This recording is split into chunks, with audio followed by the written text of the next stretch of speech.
அஸ்ஸலாமு அலைக்கும். தன் இரத்த உறவுகளை பிறரிடம் கையேந்த விட்டுவிட்டு பெருமைக்காக எங்கோ உள்ளவர்களுக்கு பண உதவி செய்வதில் என்ன சிறப்பு உள்ளது? யாரையும் குறை சொல்ல விருப்பமில்லை. இப்போ நான் இருக்கிற இந்த நிலைக்கு என் முட்டாள்தனம்தான் காரணம் என்று தெரிஞ்சுக்கிட்டேன். தூக்கி எறிந்த பிறகுதான் சிலருக்கு தெரிகிறது கையில் இருந்தது கல் இல்லை வைரம் என்று.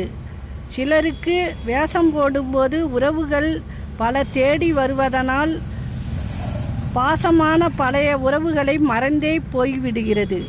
நீங்கள் நல்லவர் என்று பெயர் வாங்க நடித்தால் போதுமானது.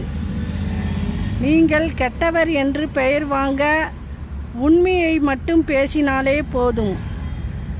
அளவோடு பழகு என்றால் புரிவதில்லை. அவமானப்பட்ட பிறகுதான் மனசு தெரிகிறது பழகி இருக்கக்கூடாது என்று.